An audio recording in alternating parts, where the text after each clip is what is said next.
Perfecto. Muy buenas tardes. Muchísimas gracias por la invitación al curso de avances en pediatría. Muchas gracias al Consejo Regional Lima 3. El día de hoy he sido invitado a tocar el tema de las anemias carenciales, especialmente la anemia ferropénica. Gracias por la presentación. Estos son mis conflictos de interés, por lo cual declaro que, bueno, trabajo en el Hospital de Niños San Borja durante 3 años.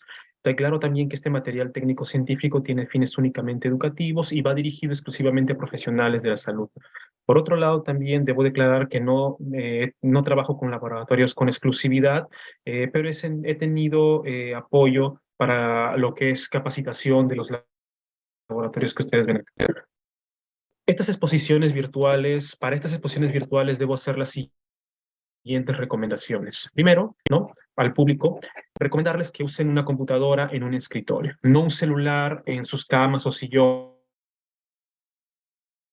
También les recomiendo que tengan a la mano sus libretas de apuntes, apunten lo que quieran y pregunten al final encendiendo las cámaras. Es muy importante para lo que es el contacto persona a persona.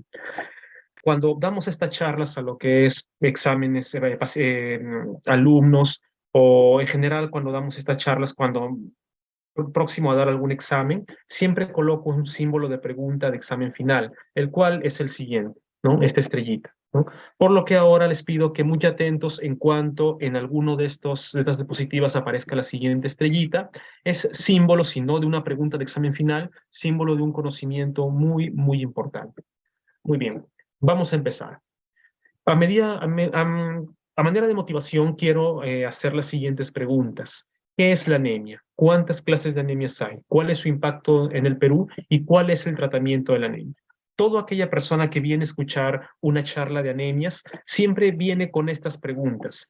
Sin embargo, vamos a hacer una mecánica diferente. Les voy a pedir que cambiemos esas preguntas a unas preguntas un poquito más fisiológicas, más básicas. Así pues, ¿dónde se produce la sangre? ¿Qué es eritrocito? ¿Cuánto vive y dónde muere? ¿Qué es hemoglobina y cuántas clases de hemoglobina hay? Una de las cosas que uno va aprendiendo con el tiempo es que a medida de que se entienda mejor el concepto básico, se puede llegar mejor al diagnóstico difícil. Por estos motivos, vamos a comenzar de la siguiente manera. Lo que tenemos acá es una imagen de un dedo, el cual tiene un signo de anemia muy común. No sé si es que ustedes lo recuerdan. Si es que alguien lo recuerda, ¿podría escribirlo en el chat? Muy bien. Este signo se llama coiloniquio. ¿De acuerdo? Este signo, el cual es clásico de la anemia, como comprenderán, no es un signo inicial de la anemia. Prácticamente es un signo ya cuando la anemia tiene mucho tiempo, es muy severa y ha pasado cierto tiempo con un tratamiento que no ha sido cumplido adecuadamente. Este signo, como ven aquí desde las esculturas de bronce de la cultura celta, lo que se le llama la mano de Linneley, ha sido prácticamente representado, por lo cual tenemos que tener muy en claro que esta enfermedad no es nueva, es muy, muy antigua. Tan antigua que les pido que no se sorprendan con la siguiente diapositiva, vamos a irnos a las etapas de la prehistoria. Cuando el ser humano, en la edad de los metales, antes, en la edad de piedra, antes o durante la edad de piedra, desde el paleolítico hasta el neolítico, cuando el ser humano dejó de ser nómade, en otras palabras, consumir lo que podía cazar, comer lo que podía cazar, a ser sedentario, en otras palabras, asentarse en pueblos cerca de los ríos, criar animalitos, ocurrieron dos fenómenos que tienen muy bien que saber. El primero, pues, hubo convivencia con otros animales. Esta convivencia nos generó a la humanidad las primeras zoonosis, por lo tanto, las primeras pandemias.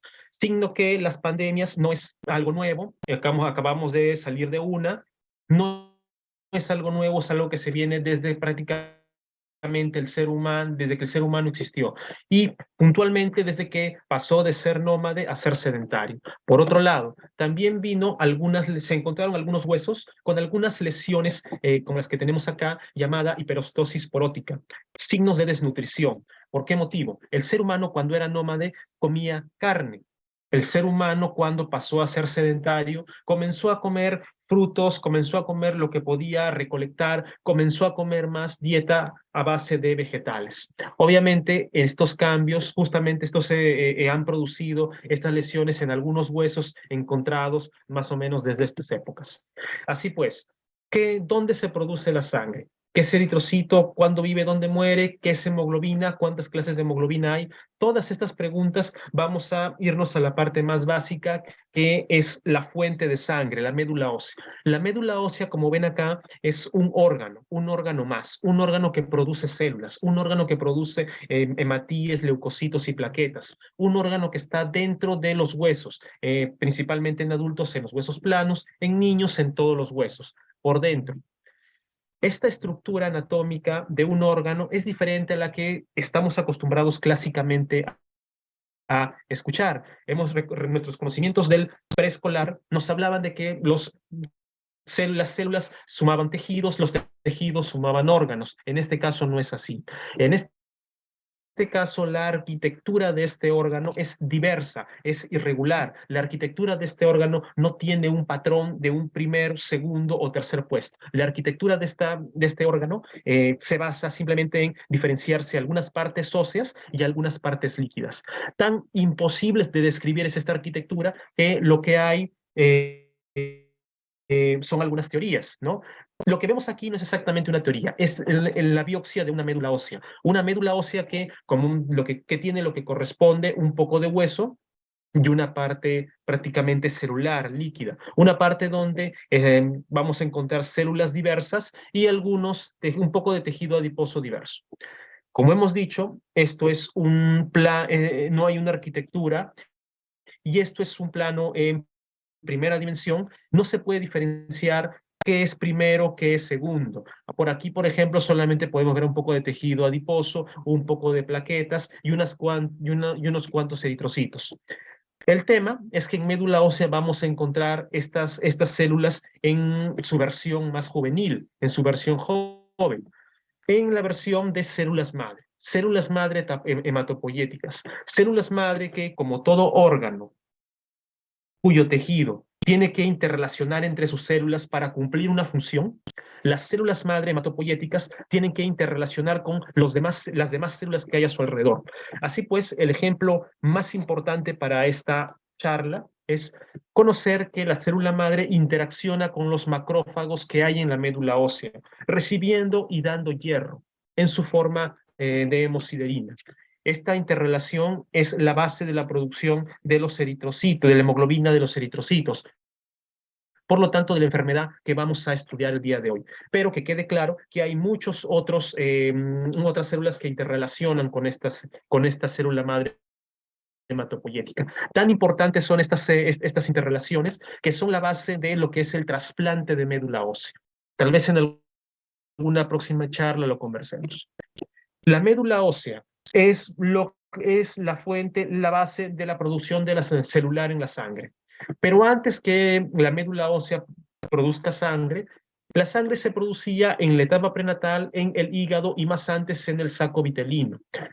Ustedes dirán, ¿por qué cambió? ¿Por qué en algún momento se produjo primero el saco vitelino, después el hígado, después la médula ósea? El embrión se caracteriza por migración celular. Esa migración celular se caracteriza por nunca estar quieta, estar en diferentes lugares. Por lo tanto, al inicio las células sanguíneas se producían en el saco vitelino, después migraron al hígado y posteriormente pasaron a todos los huesos del embrión. Tan importante es esto que a medida que el ser humano va creciendo en edad, como pueden ver acá, la médula ósea como que se va centralizando, como que va perdiendo su función a nivel del esqueleto axial y se va centrando en el esqueleto principalmente longitudinal, en la columna. Aquí tenemos un ejemplo de la médula ósea.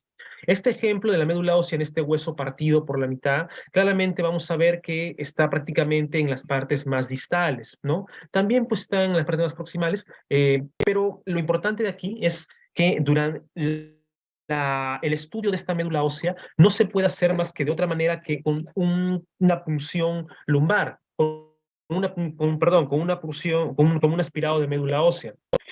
Acceder al hígado es hacer una biopsia de hígado. Acceder al riñón es tener la necesidad de hacer una biopsia de riñón y estudiar. Tener la necesidad de estudiar la médula ósea, es necesario acceder a la médula ósea mediante estos tipos de punciones que son más traumáticas de lo que estamos acostumbrados a ver, porque es perforar hueso, ¿no? Que es sacar un poco de sangre del hueso, o si no, sacar un pedazo de hueso mediante una biopsia, que es más o menos es el mismo principio para ver la arquitectura. Ya hemos hablado que la célula madre hematopoyética tiene interrelaciones muy exquisitas con las demás células, y para el estudio que vamos a ver ahora, vamos a irnos por el camino de la estirpe mieloide. En otras palabras, la célula madre, para generar sangre, para generar células de la sangre, se divide en célula madre mieloide y célula madre linfoide, o célula progenitora. Posteriormente a eso va, de acuerdo a sus diferentes etapas de diferenciación, a generar muchas otras células más especializadas, células diferentes, células que van desde glóbulos rojos sin núcleos hasta células que van con núcleos segmentados o núcleos con función muy compleja. Tanto así inclusive que hasta partes de célula como son las plaquetas. Esto parece sencillo, pero si es que uno lo profundiza y se pone a averiguar etapa por etapa, se va a dar cuenta de que las etapas y cada uno de los procesos son muy, muy diversos. El estudio de hoy va en base solamente al proceso de la eritroblastosis, al proceso de generar hematíes. Claramente vamos a ver cómo pasan por diferentes etapas, ¿no? Ahora bien, un punto importante en esta diapositiva es darse cuenta de que una célula madre genera un montón de células diversas. La potencia es incalculable, pero los cálculos más aproximados indican que un ser humano adulto produce alrededor de 300.000 millones de células al día. La célula madre es la médula ósea, es el órgano más activo que tienen todos, por lo menos en el sentido de la producción celular, no tanto como el cerebro en el consumo de ATP, pero sí con respecto a la producción celular es uno de los más intensos, lo que más cantidad de células genera. La eritropoiesis. Ya hemos hablado del proceso de la célula madre hasta la diferenciación, la creación de eritrocitos, pasando por diferentes etapas. Lo importante de aquí, de esta diapositiva, es conocer que en la sangre periférica lo que existen son eritrocitos, la forma evolucionada de tantos procesos, pasando por proeritroblasto, eritroblasto, normoblasto, reticulocito y eritrocito. Pero también existen reticulocitos, los cuales son como la reserva de los eritrocitos cuando disminuyen, cuando se pierden, cuando por alguna razón están lisándose. La característica más importante del proceso de evolución, desde la célula madre progenitora hasta un eritrocito, es la pérdida del núcleo y sus organelas. Claramente vemos aquí que se van las mitocondrias y hasta el mismo núcleo comienza a irse, a desaparecer, se destruye, se sale, con la intención de generar espacio el más comprimido posible para cargar hemoglobina, importante para el transporte de oxígenos. Es la única razón de ser del eritrocito es transportar gases, transportar oxígeno y CO2. Claramente conocemos que el eritrocito lo que tiene es una forma un poquito asimétrica, un poquito difícil, pero que se ha resumido como una forma bicóncava. Lo importante de esta diapositiva es ver que tenemos una diferenciación de tamaños, o una similitud de tamaños, mejor dicho, con las otras células, ¿no? Las plaquetas son chiquititas a comparación del eritrocito. Los leucocitos son grandes a comparación del eritrocito. Importante en esto, para el área de hematología, es cuando uno explora la sangre desde el microscopio, desde la lámina periférica. Aquí, por ejemplo, vamos a ver una lámina periférica aumento de 40 y aquí una lámina periférica aumento de 100. ¿No? Las comparaciones entre eritrocitos, leucocitos y plaquetas son muy notorias. Poco a poco así, cuando se va llevando la especialidad, se va aprendiendo a diferenciarlos. ¿No? Muy bien, ahora vayamos al asunto al cual hemos venido a charlar el día de hoy, la hemoglobina, ¿de acuerdo? Primero, ¿qué es la hemoglobina? Es una proteína tetraédrica, una proteína que consta de 4 cadenas globina y 4 grupos M, las cuales tienen diferentes funciones. Pero resumámoslo así. De las 4 cadenas de globina, 2 siempre son alfa y 2 siempre son no alfa. Del grupo N, el centro es un fierro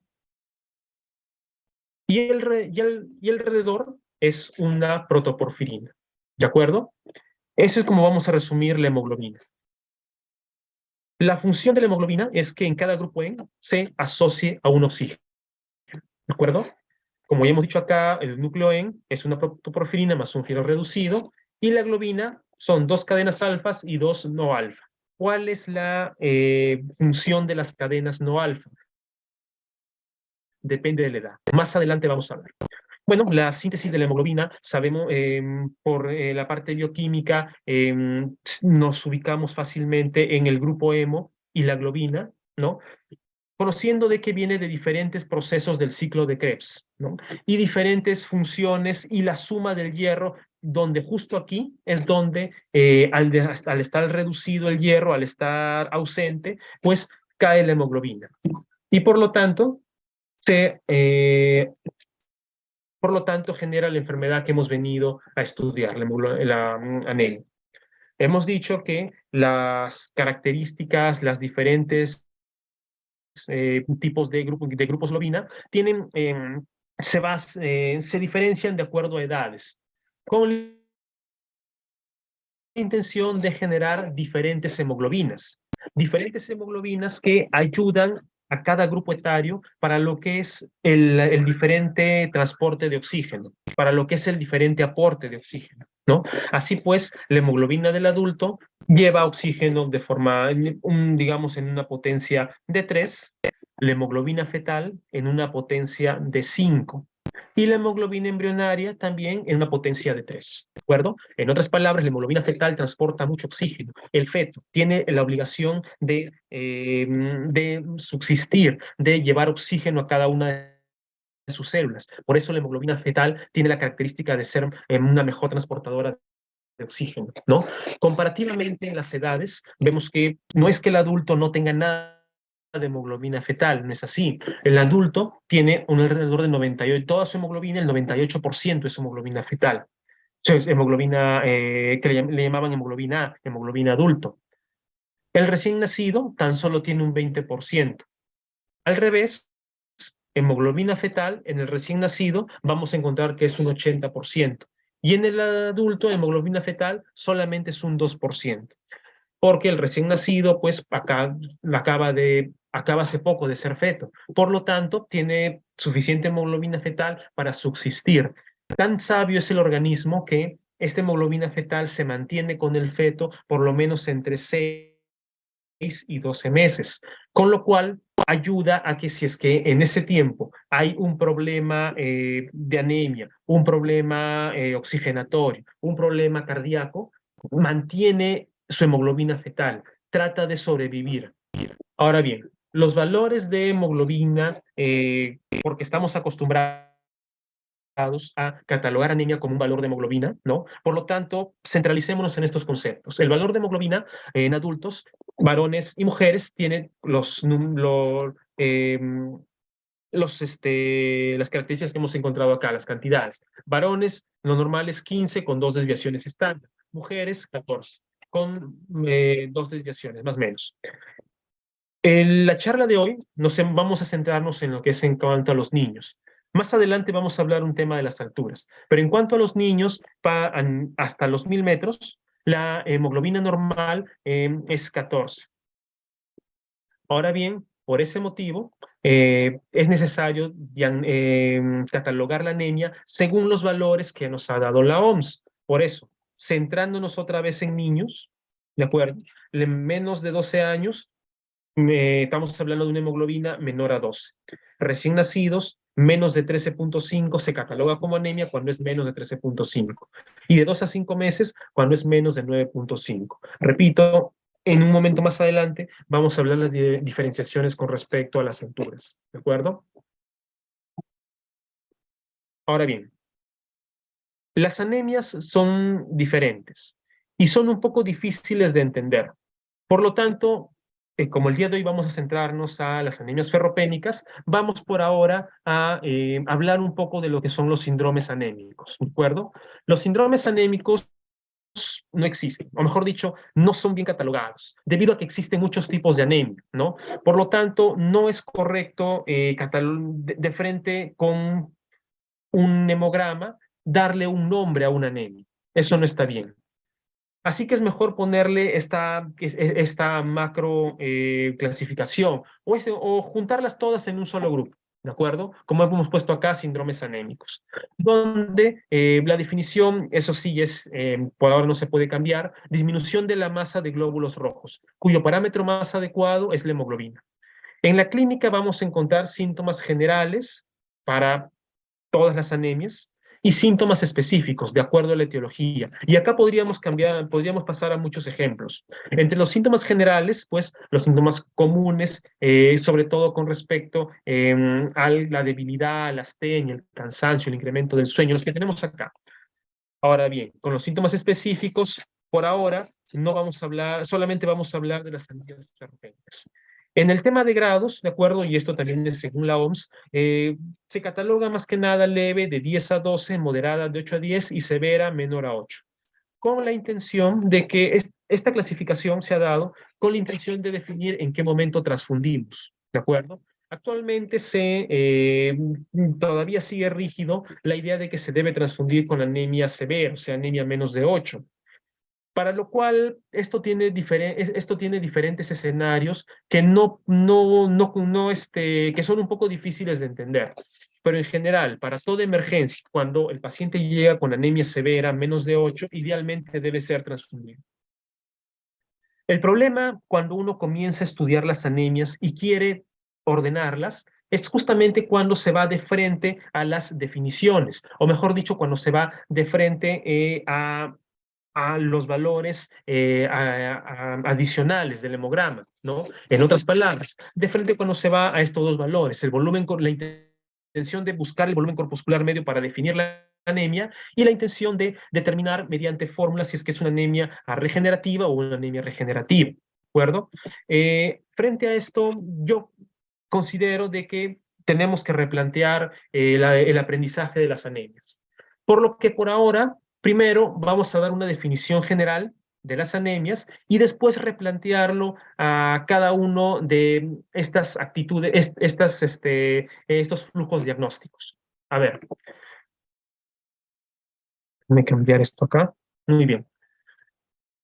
Cuando uno empieza a estudiar las múltiples anemias, se va a encontrar que no hay una sola y que son muchas y que son muy difíciles de terminar de estudiar. Por lo que vamos a solamente mencionarlas ordenándolas de esta manera. Las anemias, ¿de acuerdo? Centrales y periféricas, con ejemplos muy puntuales. Una anemia periférica es una anemia donde se pierde eritrocitos. En otras palabras, un sangrado, una hemólisis, en fin. Una anemia central es cuando no se produce eritrocitos, ¿no? Por ejemplo, las anemias carenciales, las anemias nutricionales, ¿de acuerdo? Ahora bien, entre las anemias centrales vamos a tener 4 grupos grandes. Las anemias carenciales o nutricionales, las que ya es el ejemplo más típico, ¿no? Por déficit de hierro o las anemias ferropénicas. Y también las anemias megaloblásticas por déficit de vitaminas. Y aquí vamos a centrarnos mucho más, mucha atención en esto. Las anemias ferropénicas o bien son por disminución de la absorción, bien porque el ser humano no ha consumido el hierro, o bien son por aumento de las pérdidas, ¿no? Por ejemplo, un adulto mayor que hace deposiciones con sangre, entonces hay que pensar de que hay un probable cáncer de colon. Por otro lado, una mujer en edad fértil, donde la menstruación es abundante, nos va a llevar a la anemia. En otras palabras, esta anemia ferropénica, por aumento de pérdidas, ¿podríamos catalogarlo como periférica? Sí. Por eso es que es difícil esta comprensión. Dejémosla por ahora en anemia ferropénica central, ¿de acuerdo? Las anemias megaloblásticas, déficit de B12, déficit de ácido fólico, ¿de acuerdo? Lo mismo, porque el ser humano no está consumiendo estos elementos. Adelanto, el déficit de ácido fólico es mucho más fácil de lograr. Una persona que no come carne, un vegetariano, va a llegar rápido al déficit de ácido fólico. El déficit de vitamina B12 es mucho más difícil de lograr, porque se puede encontrar en no solamente carne, sino también en vegetales.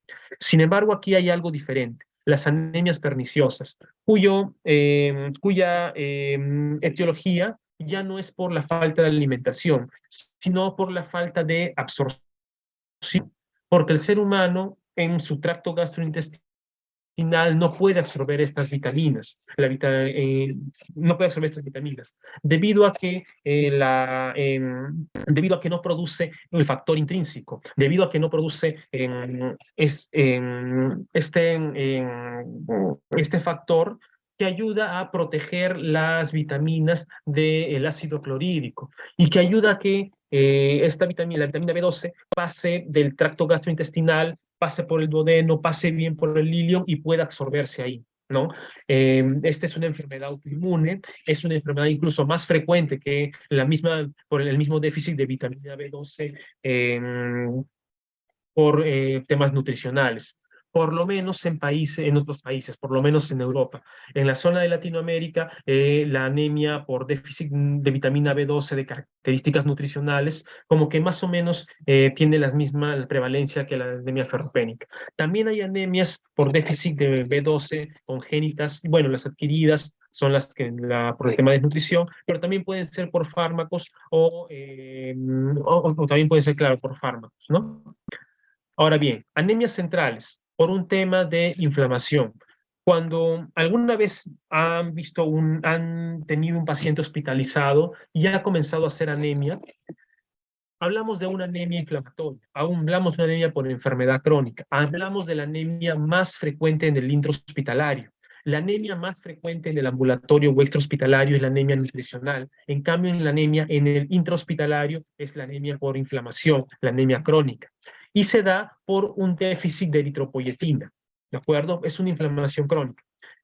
También hay otras características como síndromes específicos, cardiorrenal, las infecciones como síndrome hemofagocítico, brucela, tuberculosis también producen anemia y otras patologías como el cáncer. Obviamente los cánceres hematológicos y los no hematológicos, sobre todo cuando hacen este fenómeno que se llama mieloptisis, que el cáncer va desde un punto aparte, infiltra, hace metástasis a la médula ósea, también puede pasar. Tenemos otros tipos de anemia por falla de médula ósea, ¿de acuerdo? Estos otros tipos de anemia, la más representativa es la anemia plástica. Anemia plástica que hay dos tipos, la congénita y la adquirida. La más frecuente es la adquirida.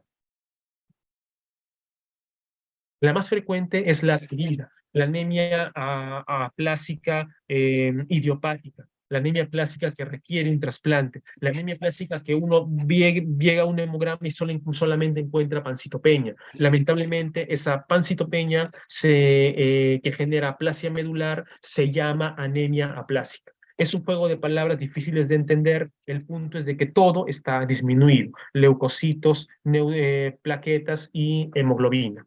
También hay anemias aplásicas congénitas, la más frecuente, la anemia de Fanconi, que también pues, requiere un tratamiento, por ejemplo, de trasplante, como la misma anemia plástica adquirida. Otras causas de anemia plástica son todas las que vemos acá, virales, autoinmunes, radiación, por fármacos. La más representativa, la que todos conocemos, por uso de metamizol y sulfas. Cuando uno hace un diagnóstico de anemia plástica idiopática, una anemia plástica o aplasia medular idiopática que no tiene causa, hay que hacer una desfocalización grande, incluso con estudios genéticos. Por eso es que a veces toma tiempo hacer un diagnóstico correcto de aplasia medular.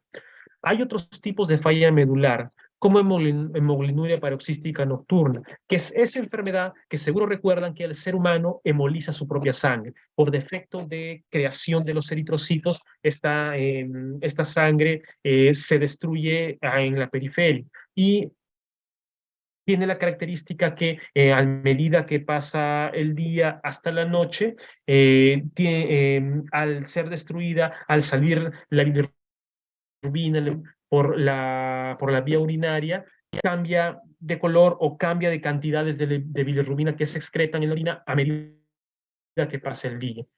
En la noche es mayor que en el día. Otro tipo de falla medular es un síndrome mielodisplásico, y aquí quiero tener mucho cuidado. El síndrome mielodisplásico realmente es un tipo de cáncer, no es una falla medular en sí, ¿no? Solo que la vamos a poner en el grupo de fallas medulares para que nos ayude a ver las diferencias, ¿de acuerdo? El síndrome mielodisplásico, un tipo de cáncer que también tiene un montón de causas. También otros tipos de anemia ya un poquito más académicas que seguramente han escuchado, las anemias sideroblásticas, las más frecuentes o las más conocidas por este consumo de alcohol. Bueno, también centrales porque hay tóxicos que atacan directamente a la médula ósea. Las anemias periféricas, y volviendo al ejemplo, si anemia central es una anemia que la misma médula ósea le pasó algo a la pobre, la anemia periférica es porque los eritrocitos han disminuido, se han perdido, los eritrocitos ya no están. Por lo tanto, hay que buscar cuál es la causa. Y las causas son dos, intravasculares y extravasculares. Y cuando me refiero a intravasculares, me refiero netamente a las venas, a las arterias, a las arteriolas, a las vénulas, me refiero a los vasos. ¿De acuerdo? Por ejemplo, lo más común, pérdidas, ¿no? Pérdidas crónicas, una gastritis, un gran quemado, pérdida aguda, un politraumatizado, ¿no? Un paciente que viene a la emergencia con 4 hemoglobinas después de haber sufrido un accidente tal vez de tránsito, ¿no? Es una anemia periférica, una anemia de causa intravascular. Académicamente, pasando a las mecánicas, ¿no? Vamos a ver mecánicas en vasos grandes o en vasos pequeños. En vasos grandes, ¿no? O sea que se destruyen en simplemente venas, arterias más grandes, ¿no? Por ejemplo, los parásitos, el plasmodium, muy conocido, muy académico, ¿no? Que el plasmodium se mete al eritrocito, lo destruye. Otro ejemplo, estructurales, ¿no? La válvula aórtica, una válvula mecánica, aorta, tanto movimiento, lisa los eritrocitos. Y así otros ejemplos. Por otro lado, en vasos, eso es en vasos grandes, en vasos pequeños, las microangiopáticas, vasos pequeñitos, ¿no? El más conocido que todos, posterior a una infección grande, CID, a una septicemia, ¿no? Un CID. Otro también muy conocido, que seguramente deben conocer, entre las emergencias obstétricas, HEL, el síndrome de HEL, que es destrucción de la hemoglobina con compromiso del sistema, el sistema de coagulación también, con disminución de fibrinógeno. Y así cada uno de ellos, por ejemplo, el PTT, por ejemplo, el SHU que le llaman, son elementos de destrucción de sangre, destrucción de eritrocitos y otras células a nivel microangiopático. Ya hemos hablado de las anemias por pérdidas. Ahora bien, las anemias extravasculares, ¿de acuerdo? Y aquí quiero mencionar una de las anemias más difíciles de entender, las anemias hemolíticas, que bien pueden ser son periféricas, que bien pueden ser extravasculares o intravasculares, que bien son posterior a un CUMS directo, que bien por la catalogación de IgG o IgM en el CUMS monoespecífico posterior a la detección de un CUMS directo, cuyo tratamiento ahí con esto se determina, ¿no? Son catalogadas como anemia, hemolíticas autoinmunes por anticuerpos fríos o por anticuerpos calientes. El mismo cuerpo destruye sus eritrocitos, ¿no? Por un proceso autoinmune, por una activación autoinmune. Extravasculares. Además de eso, la esplenomegalia secundaria, que obviamente el vaso, yo ahora sí me refiero al órgano como vaso, creció, se hizo grande por algún tema congénito, infiltrativo, inmunitario. Anemias hemolíticas congénitas también, extravasculares. Y estas son las más académicas, las que les gustan en los exámenes preguntar. Las anemias por membranopatía, con el eritrocito, su membrana se malogra, se destruye y el eritrocito comienza a perder partes de su membrana. Tanto así que el eritrocito grande, gordito, bonito, se hace un eritrocito feo, chiquito, que duro, ¿no? Y no puede pasar por los vasos, llamado esferocitosis hereditaria. Las enzimas, ¿no? Uno de los procesos, dentro de todos los procesos de la creación de hemoglobina, hay una enzima que se llama glucosa 6-fosfato deshidrogenasa, ¿de acuerdo? Que se altera, produce una hemoglobina alterada y por lo tanto produce una hemoglobina que no permite que el eritrocito se mueva, que el eritrocito se contraiga para pasar por otros vasos. Se produce sobre todo cuando el ser humano consume muchas habas, lo que le llaman el favismo, o mejor dicho, hay una predisposición y las habas pues hacen que la anemia crezca, que la anemia se active, que la hemólisis se active.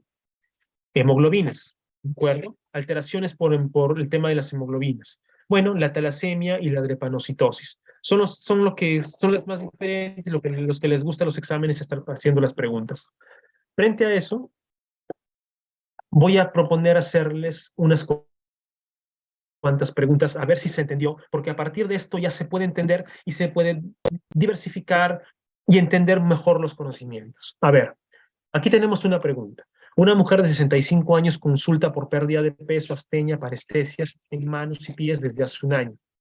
En los últimos 2 meses se añade palpitaciones y ageusia, antecedente de gastritis crónicas. Al examen, palidez y pericia leve, mucosa oral pálida, lengua roja, depapilada, hemoglobina 6.5, leucocitos 4.000, plaquetas 1.200, 120.000, aumento de LDH y bilirrubina indirecta. ¿Qué examen se solicita para determinar qué tipo de anemia es?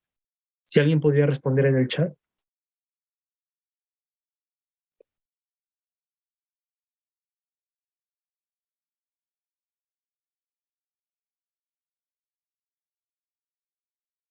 Muy bien, tenemos algunas respuestas, reticulocitos, vitamina B12.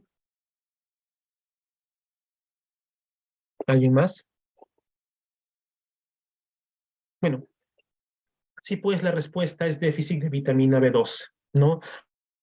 Hubiera sido más fácil esta pregunta si nos daban el volumen corpuscular medio, ¿de acuerdo? Pero ya hemos mencionado el déficit de vitamina B12.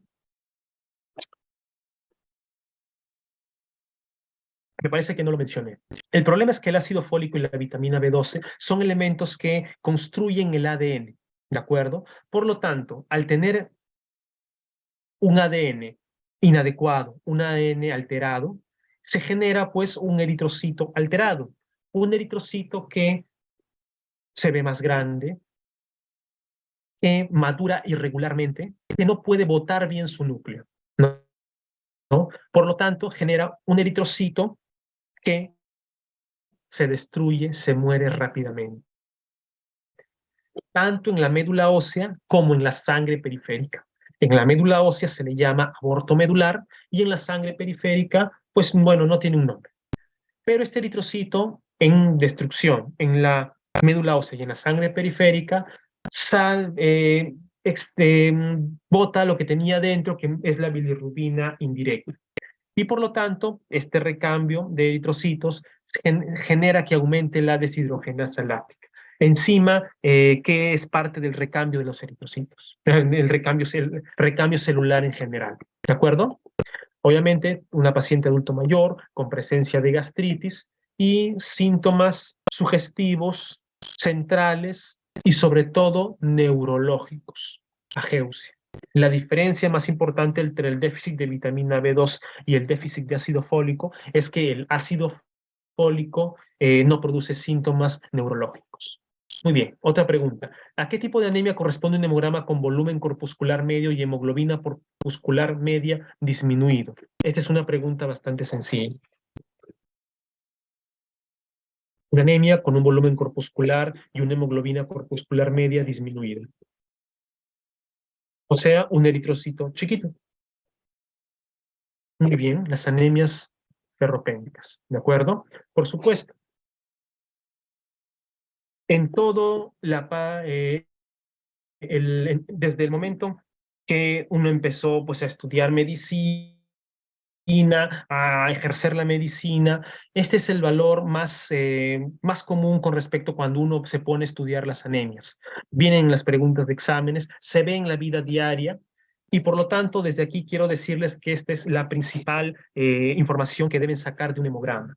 Cuando están pensando en una anemia. Estamos en Perú, las anemias ferropénicas son las más frecuentes, por lo que su diagnóstico, o al menos su presunción diagnóstica, su posibilidad, no es difícil, ¿no? Aquí lo están viendo, ¿no? Vamos a dar unos tips más. Pero antes, una pregunta más. Para el diagnóstico de anemia ferropénica, ¿cuál es el marcador de laboratorio más sensible? Y esta sí es una pregunta difícil. ¿Cómo determino yo anemia ferropénica mediante un marcador de laboratorio? Mediante un marcador eh, laboratorial que obviamente ¿qué es una de esas cuatro posibilidades? ¿Cómo diagnostico yo anemia ferropénica? O por lo menos, ¿cuál es el más sensible? Muy bien, vamos a quedarnos con la idea de ferritina. La respuesta no es ferritina, la respuesta es hemosiderina. Si no hubiera hemosiderina en esta pregunta, la respuesta sería ferritina. La anemia debemos entenderla como depósitos de hierro. Depósitos de hierro en la hemoglobina, depósitos de hierro en el hígado, depósitos de hierro que corre a través de la sangre, depósitos de hierro en la médula ósea, ¿de acuerdo?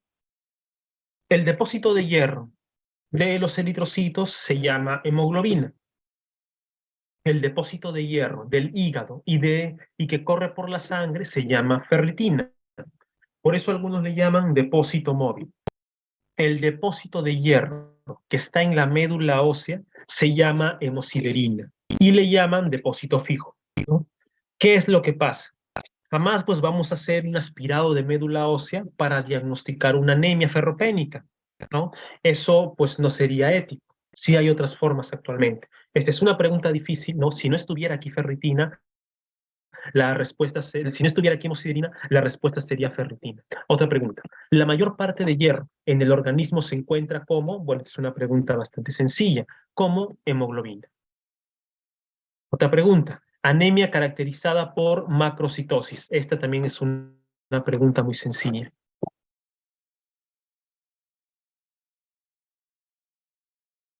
¿Qué es macrocitosis? Volumen corpuscular aumentado. Hemoglobina corpuscular media aumentado. Lo que habíamos dicho. Una regulación, una maduración alterada, irregular de el eritrocito, porque no tiene un buen ADN, porque la vitamina B12 no le ayudó a hacer un buen ADN. Por lo tanto, esa vitamina B12, ese ADN, al no ser bueno, no controla el eritrocito. Por lo tanto, este eritrocito pues no madura bien. De lo que debe ser chiquito, se queda en el camino así, no tan chiquito. Un eritrocito grande y por lo tanto la respuesta, como muy bien lo dicen aquí, es la anemia megaloblástica. O bien por déficit de vitamina B12 o bien por déficit de ácido fólico. No hay una sola anemia megaloblástica, hay dos. La pregunta, ¿qué anemia se presenta en las fases avanzadas de la insuficiencia renal crónica?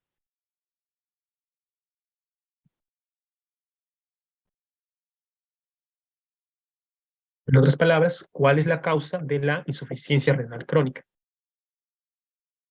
La E. Muy bien. No solamente de la insuficiencia renal crónica. Insuficiencia renal crónica, el paciente bien está estable, bien está inestable, bien requiere diálisis o bien no. Pero por lo general hablamos de una enfermedad ya antigua, hablamos de un paciente hospitalizado, hablamos, o por lo menos que generalmente está hospitalizado. Hablamos de una enfermedad, de una complicación más frecuente dentro del intrahospitalario. Todos sus pacientes hospitalizados deben tener un mínimo de anemia por enfermedad crónica, cuya causa es la baja producción de eritropoyetina. Muy bien. Creo que es la última pregunta. La morfología de los hematíes en la anemia perniciosa es ¿Qué es una anemia perniciosa? Ya hemos hablado, una anemia por déficit de vitaminas, cuya causa no es la ingesta, cuya causa es la absorción. ¿Ok? El estómago no genera factor intrínseco, por lo tanto, no puede acompañar a esta vitamina B12, no puede ir unida de la mano como es su función, pasar por el estómago, por el duodeno, para absorberse finalmente en el hígado, ¿no? ¿Cuál es la causa de, cómo es la morfología de una anemia ferropénica?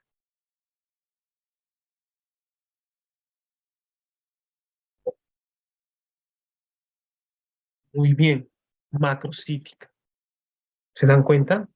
Macrocítica. Bueno, esta es la última seguramente. Es necesario para la absorción de vitamina B12, ya lo dije.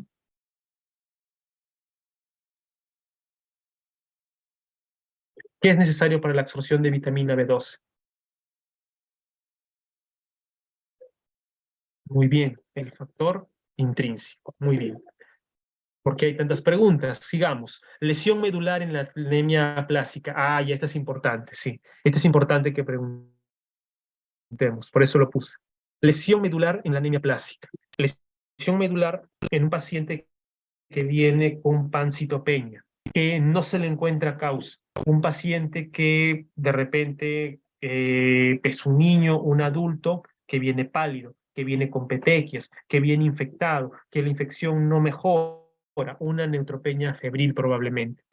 Esta pregunta sí está difícil. Lesión medular en la anemia plásica, que no se debería llamar anemia plásica, sino aplasia medular. Bueno, esta pregunta sí estaba difícil. Bueno, tenemos algunas opciones. La A, hipocelularidad con aumento de megaloblastos. La B, hipoplasia medular y aumento de adipocitos. Bueno, entre la A y la B, pues al menos hay la idea de que hablamos de una hipoplasia, hablamos de una hipocelularidad, hablamos de una médula ósea, como le decimos al microscopio pelado, ¿no?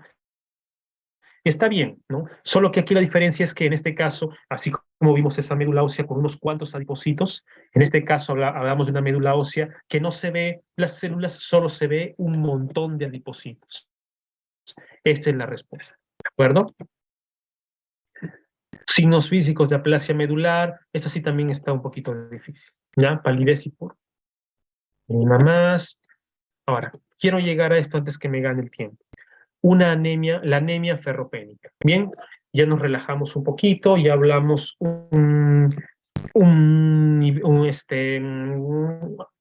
algo general con respecto a las anemias y ya estamos entendiendo las diferencias entre anemia plástica, anemia ferropénica, anemia megaloblástica, en fin. Lo importante de esta charla es conocer con respecto a las anemias ferropénicas. Y por eso quiero empezar esta parte ya desde otra perspectiva. Quiero empezar esta parte hablando de la importancia y gravedad de este problema. La anemia ferropénica. La anemia ferropénica durante años. Esta es una foto del 2008, una foto del 2000, una foto de los años 90, de los años 80, una foto de los años 70, de los años 60, es la misma. Latinoamérica, Perú, probablemente Perú es el que más tiene, de la región de Latinoamérica, en Perú hay la mayor prevalencia de anemia, tan igual como en la región de África. Los países desarrollados, Europa y Estados Unidos, ¿no? Tienen menor prevalencia de anemia. Si esta foto la repetimos todos los años hasta el 2023, es la misma foto. Vamos a verlo más adelante. Pero antes de eso, al hablar de anemia, es necesario juntar poblaciones, porque hablamos de poblaciones sensibles, como por ejemplo niños menores de 5 años. Una anemia en un niño menor de 5 años es algo grave, porque la anemia disminuye, genera problemas irreparables en un niño. Una mujer gestante. La anemia en una mujer gestante genera en el feto, en el producto, una vez que nace, daños irreparables. Una mujer en edad fértil, no gestante, lo mismo, antes de concebir, Una mujer que concibe, con anemia, que concibe una criatura, también lo concibe en ese momento ya con problemas, probablemente con problemas irreparables. Y como ven, Perú tiene las mayores prevalencias a nivel de niños menores de 5 años, mujeres gestantes y mujeres en edad fértil de anemia, y en niveles severos, ni siquiera en niveles moderados. Por eso, cuando empezamos la universidad, nos enseñaron que las anemias en las mujeres no gestantes, por el tema de la menstruación, que la anemia inicia generalmente, pues, sobre todo en mujeres no gestantes, en edad fértil, que menstruan. Posteriormente, aprendimos que la anemia empieza desde que las mujeres son gestantes. En otras palabras, la anemia empieza desde antes de concebir, no solo desde la niñez, sino también desde el embarazo, no, desde antes de concebir. Lo que tenemos acá es un ejemplo de esto. Anemia en mujeres que no son gestantes, anemias en mujeres en edad fértil, ¿no? Vemos aquí las edades de 15 a 19 años, 20 a 29 años. Claramente vemos que la mayor prevalencia por todos los niveles de anemia, así sea leve, moderada y severa, lo más prevalente es justamente en mujeres de edad fértil, ¿de acuerdo? A medida que van avanzando en edad, por el tema que que disminuye el proceso de menstruación, disminuye también la anemia. Y también por temas sociales, ¿no? Ahora bien, ese es en el caso de la población de mujeres en edad fértil no gestante. Mujeres gestantes, ¿no? Las prevalencias son bastante altas también, 24, 23, 23%. Aquí lo que quiero mostrar es que a medida que pues, las estrategias nutricionales cambiaron, ¿no? Hubo un claro descenso de la prevalencia de anemia en mujeres gestantes hasta el 2019, ¿no? Donde claramente hay un nuevo pico.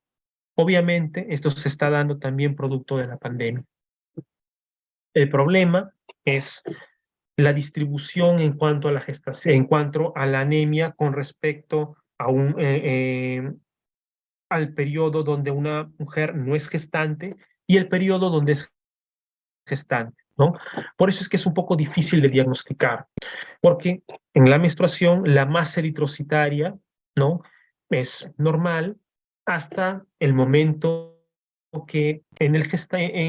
hasta el momento que la mujer gestante, ¿no? Hasta el momento que se produce la concepción, la masa eritrocitaria aumenta. Por lo tanto, el volumen plasmático también. Por lo tanto, hay una tendencia a la anemia, pero de características fisiológicas. Es por eso que en ese punto, en el momento de diagnosticar a una mujer con anemia, a una mujer gestante con anemia, ¿no? Es más difícil. Hay que hacer uso de otros marcadores como exidina y otros más, ¿de acuerdo? Así nomás por una hemoglobina baja no se puede diagnosticar a una mujer gestante con anemia. Diferente sería si es que tuviéramos un valor previo de hemoglobina o marcadores de hierro. Ven claramente cómo después de nacer el feto, el producto, rápidamente los valores de la masa eritrocitaria vuelven a su patrón normal. Ahora bien, los eritrocitos, perdón, el hierro, ¿de acuerdo? El elemento por el cual, siendo el más abundante de la naturaleza, es el que tenemos problemas para entenderlo cuando hace el metabolismo en el cuerpo. En primer concepto, el hierro no es que se absorbe por grandes cantidades o cantidades variables, como dice acá, por más que el hierro de la alimentación esté en estos valores, entre 10 y 15 miligramos por día. El hierro que se absorbe solamente es de 1 a 2 miligramos. El hierro que se absorbe, diferente al hierro que ingresa, ¿de acuerdo? Por eso no se dice que no es correcto decir que el hierro ingresa. o que esté en el cuerpo porque ha ingresado. Lo correcto es decir que el hierro se recicla dentro del cuerpo. Tiene un proceso de cambios, un proceso de traslados, un proceso de ir a un órgano a otro, un proceso de transferencias, un proceso muy complicado, en el cual lo que sí está seguro es que solamente se puede absorber de 1 a 2 miligramos por día. Tanto hierro hay en el organismo, en la sangre, que Nagleri lo que hizo fue calentar el hierro, calentar sangre, le acercó un imán y se dio cuenta que algunas partículas se iban al imán, ¿no? Fue así como fueron los pininos del descubrimiento del hierro en la sangre. El hierro que se absorbe, ¿no? Tiene que ser en un duodeno adecuado, en un duodeno con buenas velocidades. Pero si tenemos un paciente con enfermedad celíaca, entonces ya no se absorbe el hierro. Por lo tanto, incluso en el tratamiento, ya no vale la pena darle hierro vía oral. Hay que darle hierro vía endovenoso. Ahora bien, cuando uno diagnostica anemia, no debe diagnosticar anemia, debe diagnosticar la causa de la anemia, ¿no? Y como ya hemos dicho, una de las causas puede ser la enfermedad celíaca, otra causa es un cáncer de colon, porque el ser humano está perdiendo sangre por las heces, ¿de acuerdo?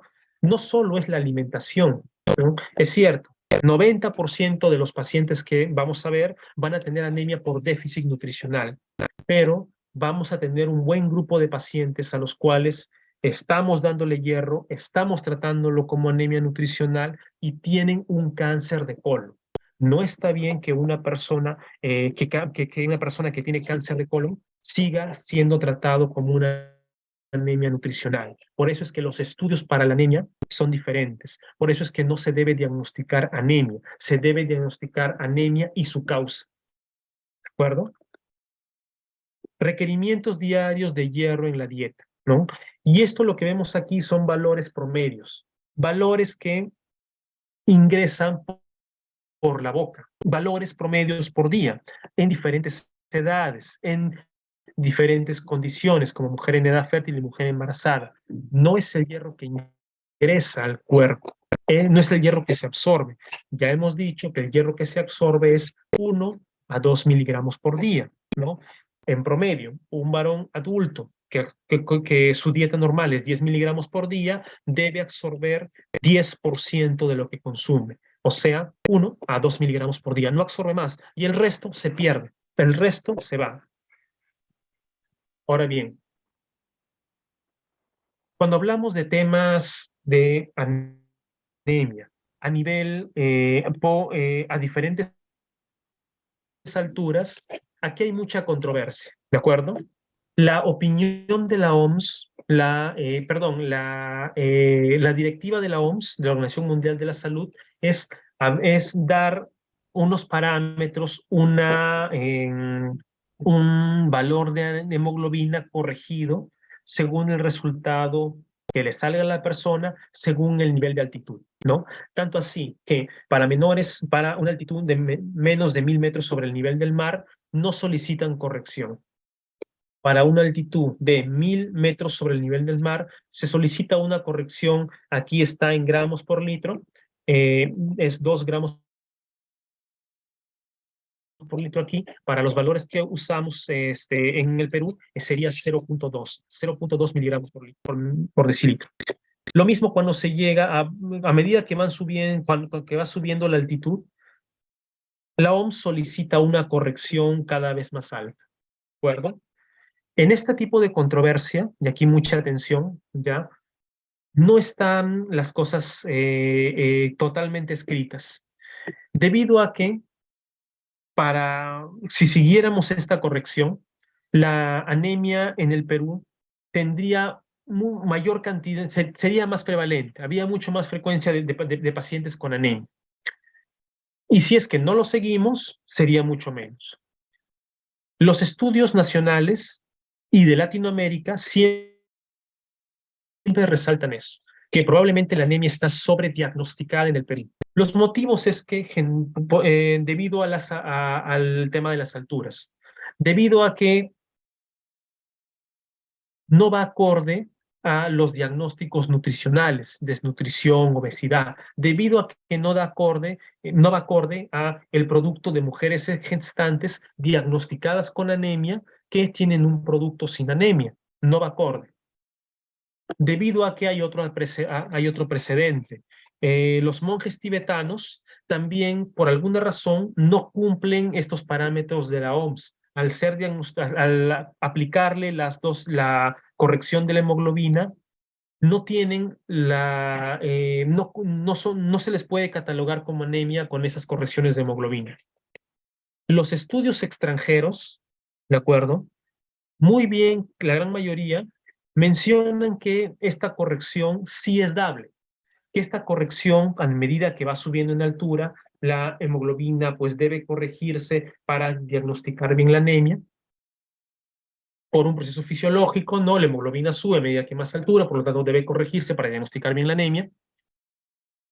Los estudios internacionales hablan que esta corrección es válida, funciona y la usan, pero siempre resaltan que en los monjes tibetanos y que en Latinoamérica, sobre todo en Perú, hay algo, no se cumple en todos los casos, o sea, se cumple parcialmente.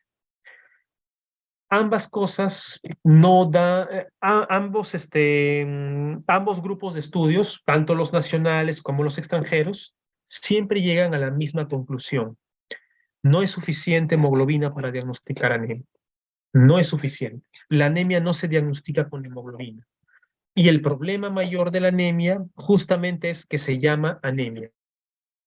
Me explico, ¿de acuerdo? Aquí tenemos los síntomas de la anemia, ¿no? Que son muy generales, que son muy importantes de conocer. El problema no es el conocer estos síntomas, el problema es reconocerlos. El problema es que en niños el síntoma más frecuente, más común, así como adultos, es la debilidad, la letargia, la falta de atención, síntomas más que nada neurológicos, síntomas generales, síntomas subclínicos, síntomas inespecíficos. Repito, el problema no es estos síntomas, el problema es reconocerlos. Claramente, la gran mayoría hemos diagnosticado anemia cuando tenemos un niño con las escleras azules, cuando tenemos un niño pálido con las escleras azules. Si bien es cierto, es un signo históricamente muy bonito, ¿no? Es un signo final, no es un síntoma inicial. Para que una persona llegue a tener escleras azules, para que un niño, un adulto, llegue a tener escleras azules, estamos hablando de una anemia entre leve, entre moderada y severa. No es un signo inicial, es un signo prácticamente terminal. No podemos seguir diagnosticando anemia por escleras azules. Ese es el gran problema.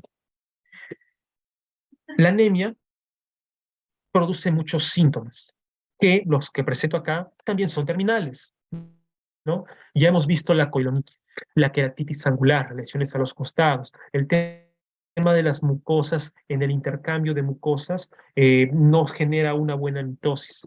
La glositis atrófica, si bien es cierto, es más para déficit de vitamina B12, para el tema de anemia, el problema es no solamente que se atrofia, sino que no se siente, perdón, el problema es que se atrofia, pero sí todavía se sienten los sabores.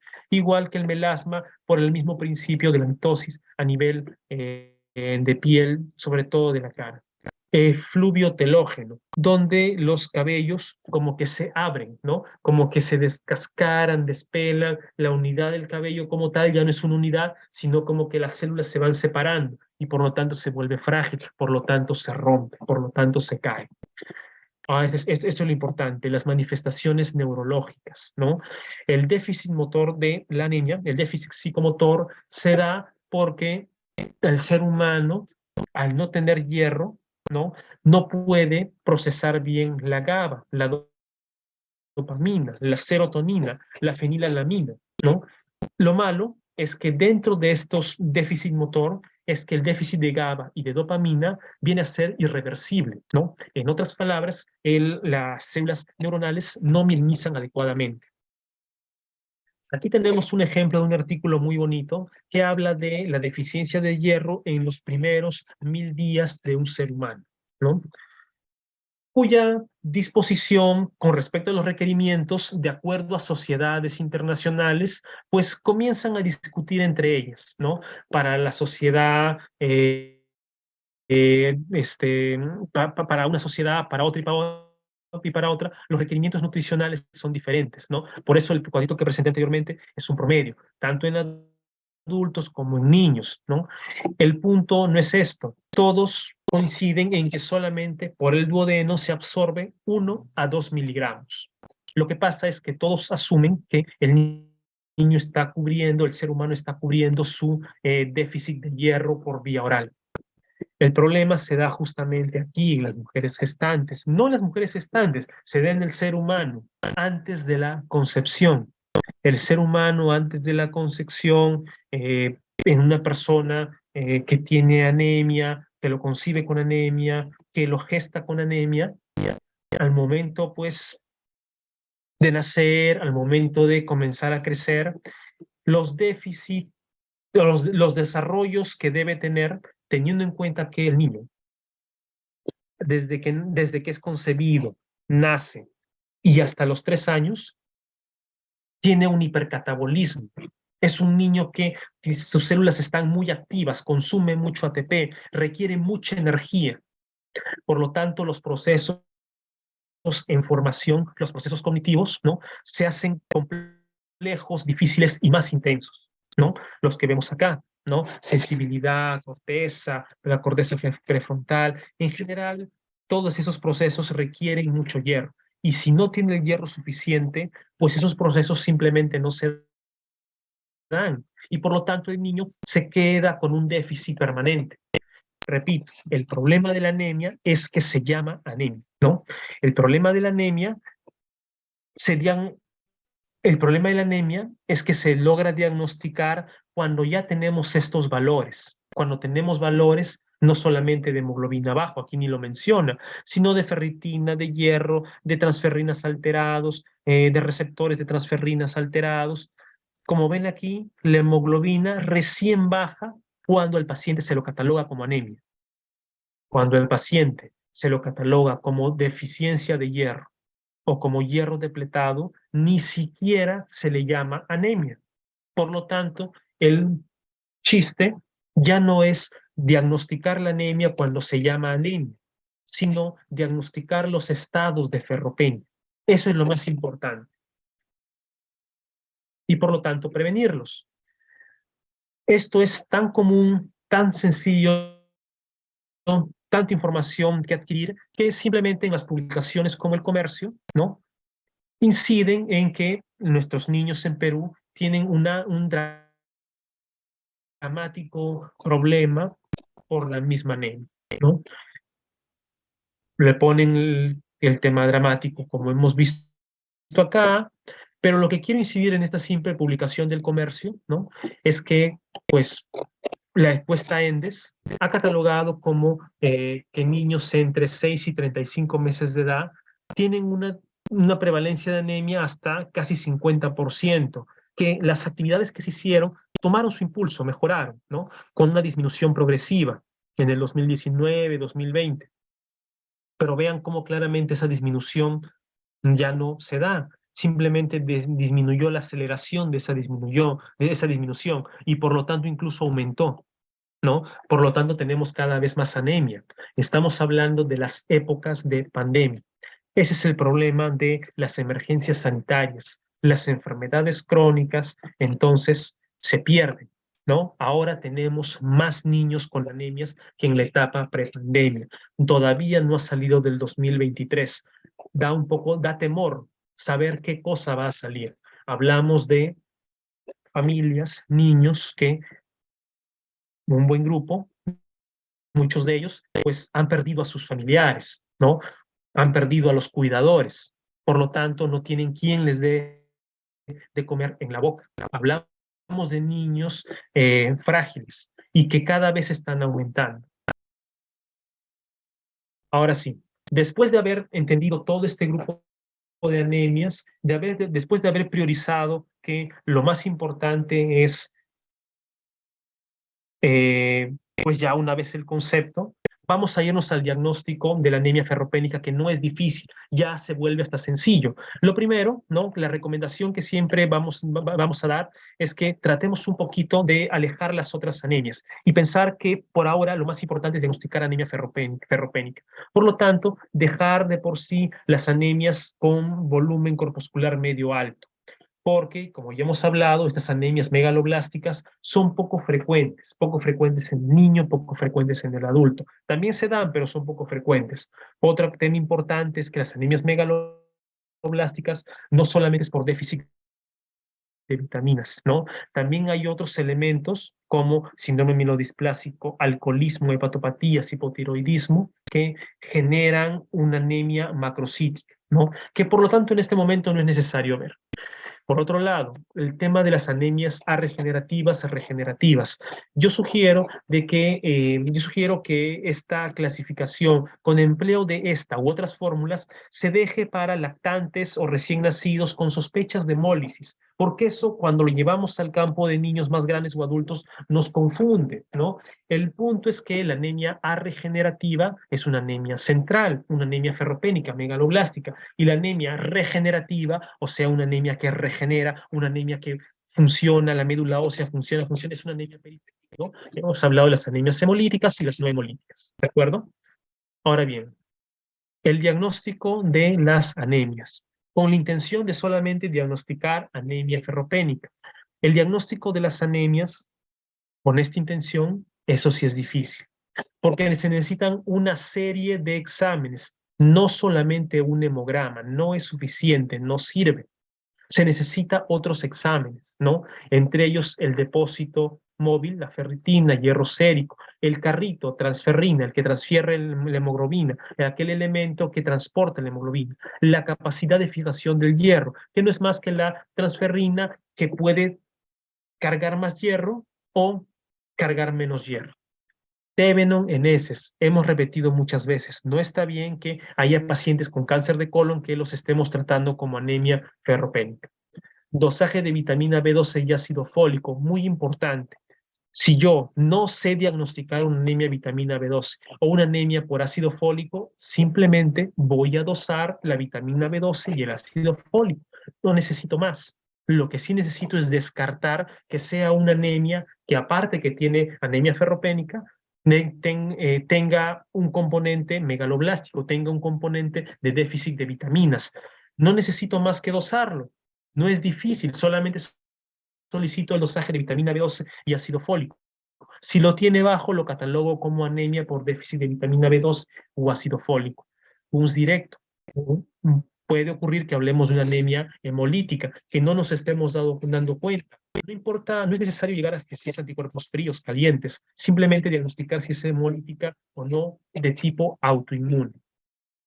Electroforesis de hemoglobina. Estamos hablando de anemias en niños, o sea, anemias que una opción es que sean congénitas. Una opción es que hayan nacido con esa anemia, ¿no? Por ejemplo, la talasemia, la esferocitosis hereditaria, ¿no? Por lo tanto, un estudio de electroforesis de hemoglobina me va a dar un panorama general de estos tipos de anemia. Otra vez, no puede ser que a una anemia congénita le estemos tratando como anemia hemolítica. Y finalmente, la lectura de lámina periférica. Simplemente tengo que solicitar que el patólogo o el hematólogo vea esa lámina periférica y me diga las características del eritrocito. Si hay una sola pregunta importante que podría ser yo o un solo conocimiento que quiero que se lleven de esta charla, simplemente es el estudio del perfil de anemias. Lo demás puede un poquito, porque es difícil olvidarse, puede un poquito no usarse en el campo clínico. Todo esto se usa en el campo clínico. Todo esto es tan importante que se pregunte en los múltiples exámenes. Es aquí recién podemos hacer uso de estos cuadros difíciles, estos cuadros donde comparan la anemia ferropénica con la anemia por otras enfermedades, como enfermedad crónica, anemias megaloblásticas, en fin. Pero estos cuadros difíciles son útiles solamente en un solo punto, solamente cuando lo usamos en anemias microcíticas. Recomendación: no usen estos cuadros en anemias macrocíticas, confunde. Úsenlo en anemias microcíticas. Claramente vamos a ver aquí que la anemia ferropénica tiene estas características: disminución del volumen corpuscular medio, ¿no? Disminución de la ferritina, disminución del índice de saturación de transferrina, ¿no? Y aquí hay dos aumentos que lo voy a explicar más adelante. Principal, disminución del volumen corpuscular medio y disminución de la ferritina, así como el índice de saturación de la transferrina, ¿no? Tratamiento: hierro. Hierro bioral, hierro venoso, hierro de una marca, hierro de la otra, hierro de un precio, hierro del otro. Sin embargo, el objetivo aquí es diferente. No se trata de solamente normalizar la hemoglobina. El tratamiento de la anemia ferropénica tiene dos estándares, dos etapas. Uno, normalizar la hemoglobina, y segundo, depletar los depósitos de hierro, o sea, llegar a que todos los depósitos de hierro estén bien. Un ejemplo aquí de un hemograma, ¿no? Porque pues con un ejemplo es mucho mejor entender esto, ¿no? La lectura de un hemograma tiene que tener un orden. Por transformar nuestras comunidades más vulnerables en Colombia. Así que esto también es para ustedes. Como les decía, la lectura de un hemograma tiene que tener un orden, ¿de acuerdo? Un orden que no es el que estamos acostumbrados a ver, porque pues entiendo que uno busca siempre los leucocitos, ¿no? Uno quiere ver los leucocitos, o si no, uno quiere ver la hemoglobina. No es así. Vamos a usar este orden, ¿de acuerdo? Primero, hemoglobina y hematocrito. Hemoglobina está en 9, hematocrito está en 28. Aquí obviamente lo que tenemos es una anemia. Volumen corpuscular medio, el cual está disminuido. Volumen corpuscular medio en 69, ¿no? Debería estar entre 80 y 29. De ahí, hemoglobina corpuscular media. Hemoglobina corpuscular media también está disminuido, debería estar más elevado. Por otro lado, reticulocitos, los elementos que ya hemos dicho que salen como soporte, como defensa, no los tenemos aquí porque es un hemograma básico, pero generalmente pues en una anemia tienen tendencia ferropénica, tienen tendencia a estar disminuidos, ¿no? Aquí tenemos el índice reticulocitario, que esto es un poquito más complicado, se basa en comparar las medidas de los eritrocitos. Cuando este índice eritrocitario tiene medidas muy diversas, aumenta, como por ejemplo en una anemia megaloblástica o una anemia ferropénica. Cuando tienen la misma medida, entonces, o sea, todos son chiquitos, más que nada nos referimos a una anemia congénita. El número de Matías, como vemos acá, tiene tendencia a disminuir. Y recién ahí se ven las plaquetas, leucocitos y refieren el frotis. Como mensaje, sáquenle todo lo que puedan de la hemoglobina, el hematocrito y los componentes de la serie roja. Sacarle todo lo que se pueda a los componentes de la serie roja. Al último recién se ven las plaquetas y los leucocitos. Voy a explorar este caso clínico, perdón,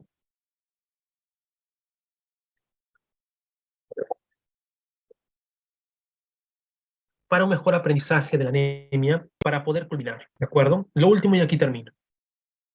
Un niño de 2 años y 2 meses de edad que ingresa por emergencia enviado por pediatría debido a anorexia importante, progresiva y palidez.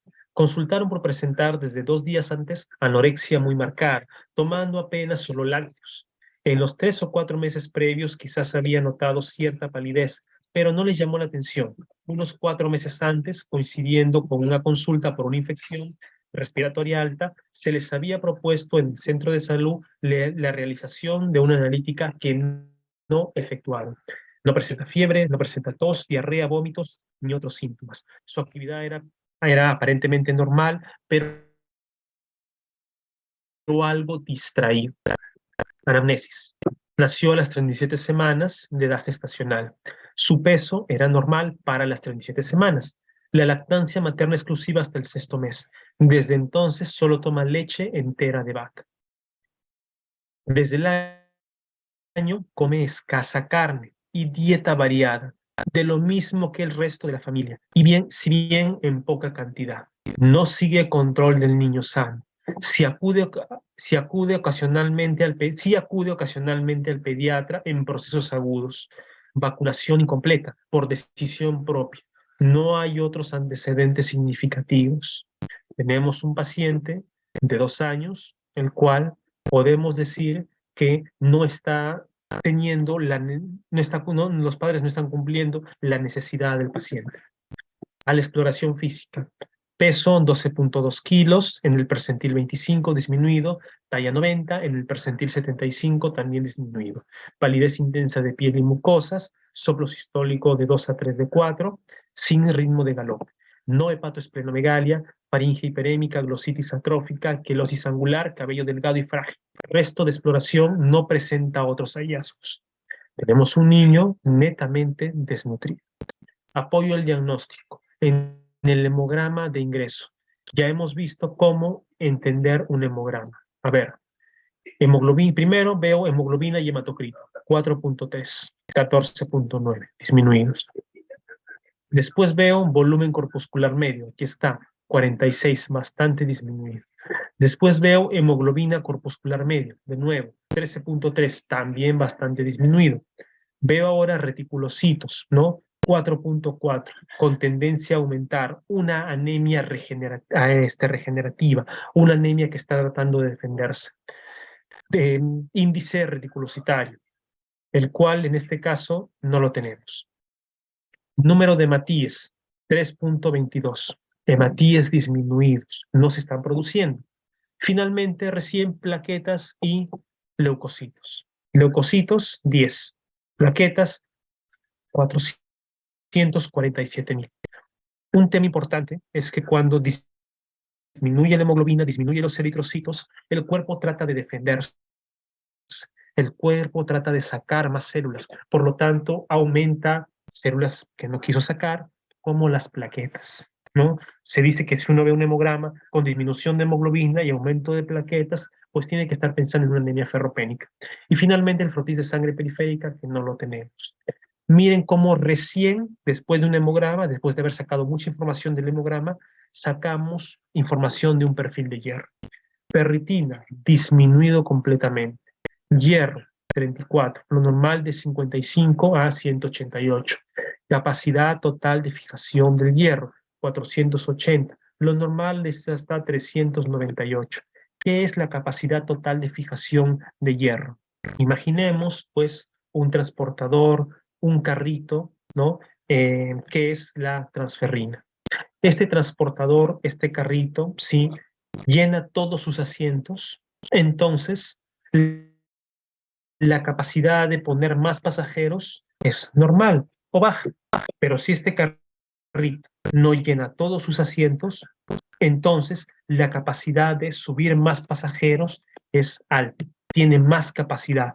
Por eso es que cuando baja la hemoglobina por anemia ferropénica, cuando hay ferropenia, entonces la transferrina tiene capacidad, mayor capacidad de atraer hierro. Está muy apetitoso de hierro, quiere tener hierro, quiere transportar hierro. Por eso es que aumenta. Uno de los pocos parámetros que aumenta es la capacidad total de fijación de hierro. Test de Kunz directo, negativo. Electroforesis, o sea, no es una anemia hemolítica. Electroforesis de hemoglobina. ¿Cuántos años tenía este niño? 2. Por lo tanto, debo pensar en anemia congénita. No hay nada, no se observa aumento de las bandas anómalas. Como vemos acá, hemoglobina A2 normal, hemoglobina fetal normal. El niño de 2 años, dicho que generalmente ya hasta los 6 meses, hasta el año, la hemoglobina fetal es alta, pero ya a partir del año, la hemoglobina de adulto ya toma su lugar dentro de las más altas de todos, ¿de acuerdo? Como lo vemos acá. Bueno, otra vez, no nos guiemos por estos otros parámetros. Solo les voy a pedir que aprendamos el volumen corpuscular medio, la ferritina, el índice de saturación de transferrina y la capacidad de fijación de la transferrina. Hemos dicho que solamente esta está alta, ¿no? Los demás parámetros siempre tienen tendencia a estar bajas. ¿Qué recibió este niño? Tratamiento. Estamos hablando de un paciente con 4 de hemoglobina. Prácticamente no podría ni respirar. Estamos hablando de un niño que requiere transfusión. ¿Cuánto es la dosis de transfusión de paquete globular? En este caso, no se da por concentraciones por miligramos, no se da por concentración de matías, se da por mililitros. Yo debo transfundir a un niño entre 10 y 20 mililitros por kilo. Si el niño pesa 10, le debo transfundir 100 mililitros. Si pesa 5 kilos, le debo transfundir 50 mililitros como mínimo. Si no, el niño puede reventar. El hemograma post-transfusión a las 6 horas no se toma antes. Desde 6 a 24 horas, hemoglobina subió a 8.2, hematocrito a 25, volumen corpuscular sigue bajo y hemoglobina corpuscular baja. Claramente vemos aquí que después de una transfusión solo sube hemoglobina y hematocrito, no sube más. ¿De acuerdo? Ahora requiere un tratamiento de largo plazo, requiere un tratamiento con hierro. En este caso le corresponde simplemente hierro por vía oral, hierro, lo que llamamos la ferroterapia, cuya dosis va de 2 a 5 miligramos por kilo día. ¿De acuerdo? Tenemos diferentes presentaciones de hierro, polimaltosado, vía oral o en tabletas o en jarabe.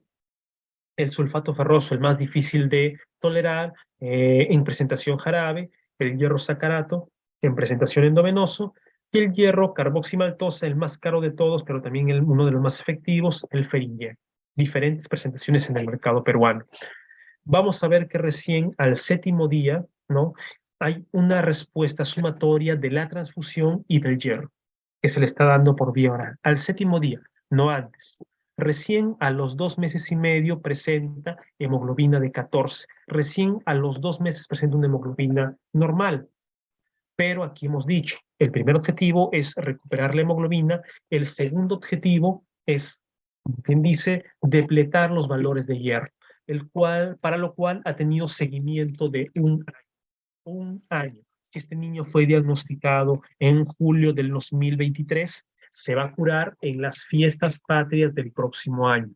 Por lo tanto, aprendizaje, el tratamiento de la anemia no es corto, no es rápido, no es fácil, pero tampoco no es un tratamiento difícil y tampoco es un tratamiento eterno. Simplemente hay que darle su hierro como corresponde. ¿De acuerdo?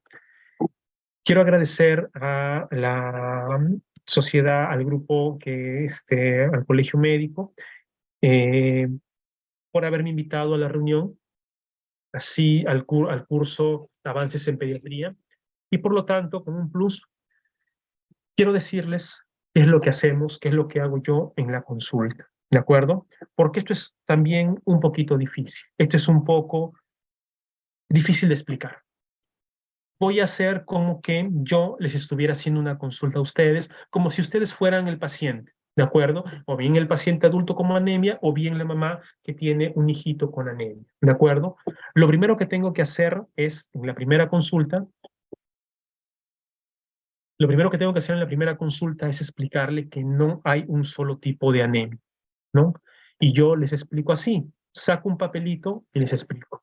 Hay anemia ferropénica, hay anemia megaloblástica, hay anemia congénita, hay anemia hemolítica, hay otros tipos de anemia. Por lo tanto, yo necesito sacar unos exámenes para estos tipos de anemia, para todos estos tipos de anemia, ¿de acuerdo? No solamente para uno. Cuesta, es difícil de conseguir, necesito estos exámenes. No es suficiente solamente con un hemograma y o como se diagnostica usualmente con un hemograma. No es suficiente con un hemograma. Después de ver la clínica, entonces, solicito todos los estudios. Le adelanto lo siguiente.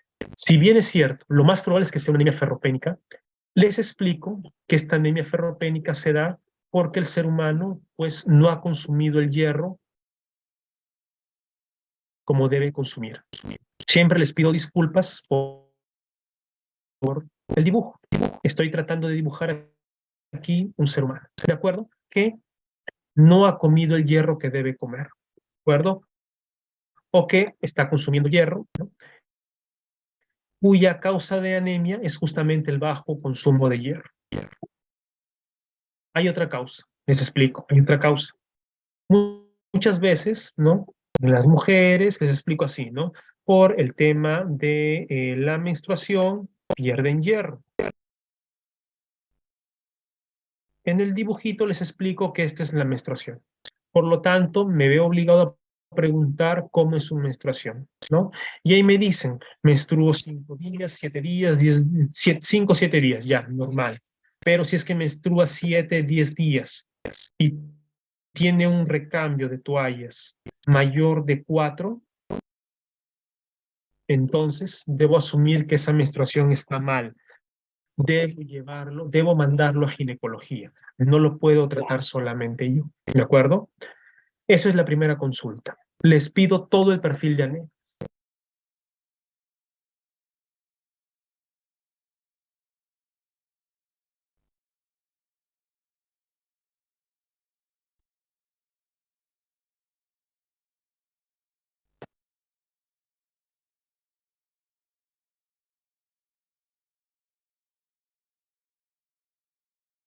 Un momento.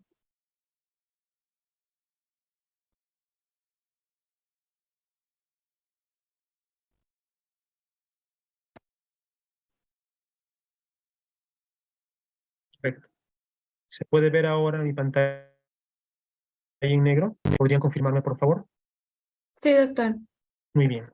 Segunda consulta. ¿De acuerdo? Segunda consulta. Volviendo al hecho de que tenemos una anemia ferropénica. Veo sus valores del hemograma, confirmo que ha ido a ginecología, le insisto en que debe haber sido todo el hemograma completo, ¿no? Correcto, le explico. Señora, su hijito, señora, usted, señor, usted tiene anemia ferropénica. Hay que buscar la causa, ¿de acuerdo? En esta segunda consulta es donde corresponde, si es que en la primera consulta no le pedí un TB de heces, aquí pedirle el TB de heces, ¿de acuerdo? Buscar la causa. Insistir en la evaluación por ginecología. No puedo tratarlo solamente yo. Si es que tiene una menstruación abundante, tiene que ir a ginecología para que se detenga la menstruación, porque esto es como una pecera, porque mientras se abre el caño y se sigue echando más hierro, no se llega a ningún sitio. Entonces les digo, esta niña, ya una vez que se confirme esto o se descarte esto, otra vez, ha sido porque no ha consumido hierro. Otra vez les hago el dibujito y les pido disculpas por el dibujo tan feito. Es porque no ha consumido hierro. ¿De acuerdo? Muy bien, señor, señora, hay que tratar. Hay que darle un tratamiento.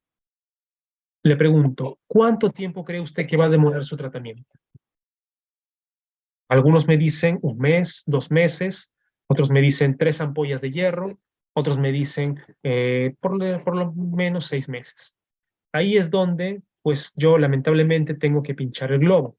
Decirles, la primera parte de su tratamiento, que es subir lenta y progresivamente la hemoglobina, demora entre 6 y 12 meses. La segunda parte del tratamiento, que es subir lenta y progresivamente otros valores de hemoglobina, demora entre 12 meses y 24 meses. Ahí volvemos a lo mismo. Si usted fue diagnosticado en julio de 2023, se va a curar en las fiestas patrias del próximo año. No se va a curar ahorita. Otra vez, frente a esa situación, el problema no es ese. El problema no es que sea un tratamiento largo, que sea un tratamiento difícil. El problema no es que sea un tratamiento de esta manera, porque tampoco es un tratamiento eterno y tampoco no es algo imposible. El problema es este.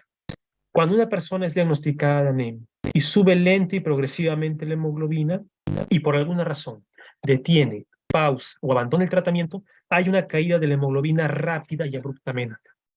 Otra vez hay que empezar de cero y subir lenta y progresivamente la hemoglobina despacio. Pero si es que otra vez si otra vez se detiene, se pausa o se abandona el tratamiento, otra vez hay una caída rápida y abrupta de la hemoglobina. Otra vez corresponde empezar de cero, buscar un médico, buscar una clínica, buscar un hematólogo, perder tiempo, perder dinero. Y iniciar de cero, subir lenta y progresivamente la hemoglobina. Puede ocurrir, como ya es hábito, de nuevo, detener, pausar o abandonar el tratamiento. Otra vez de cero. Yo tengo pacientes, ¿de acuerdo?, que tienen 40 años y me han diagnosticado, me han dicho que han tenido hemoglobina, han tenido anemia desde los 10 años. O sea, imagínense, 30 años con anemia. ¿Cómo estará ese cuerpo? 30 años con anemia. Claramente ahí recién se pueden ver las lesiones en las uñas, la coiloniquia, ¿no? Las lesiones en la carita, la quelosis angular, todo eso. Ahí recién se ve muy bonito, ¿de acuerdo? Ese es el problema de la anemia, ¿no? Finalmente, y ya para terminar,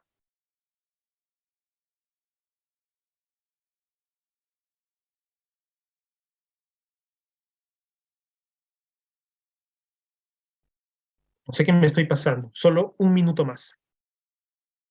Ya para terminar, en la tercera consulta, una vez que le doy su hierrito, ¿ok?, les digo lo siguiente. Señores, la anemia no se puede curar solamente con el hematólogo. Yo solamente voy a ser la persona que le va a dar hierro, viendo venoso, vía oral, diferentes marcas, diferentes precios, nada más. Necesitamos que vaya al área de nutrición y le hago el cuadrito, porque el hierro no se absorbe de los vegetales, se absorbe de los animalitos.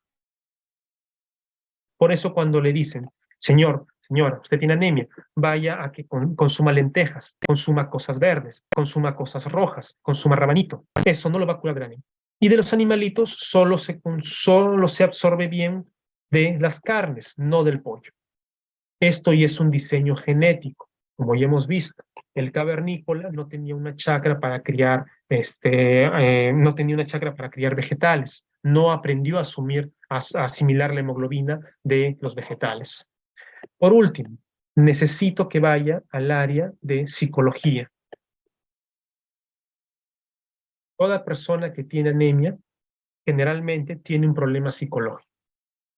En el caso de los niños, hay 2 puntos aquí. El niño no decide qué comer, no decide cuánto comer, no decide a qué hora comer. El que decide es el adulto, ¿de acuerdo? A un adulto sí decide. Por lo tanto, en el caso de un niño que no quiera comer, no le estén dando suplementos vitamínicos, ¿de acuerdo? Esta es una foto actual de los países que comen carne. Y claramente vemos que Perú no es el país que más come carne. Ese es el gran problema. Simplemente les muestro esta foto donde les digo qué alimentos tienen más carne o qué alimentos tienen más hierro y qué alimentos tienen menos hierro. Por lo que, insisto, yo no soy la persona indicada para decir esto, no soy la persona que les va a decir qué comer. Vayan a un nutricionista. La anemia leve se cura solo con el apoyo suplementario, el apoyo nutricional. Nada más. Muy bien. Muchísimas gracias por su atención. Sé que me he pasado extensamente, pero es un tema muy importante que requiere mucha atención. Muchas gracias a todos. Gracias al Consejo Regional número 3 por invitarme a la reunión. Espero me puedan invitar a otras reuniones. Muchas gracias.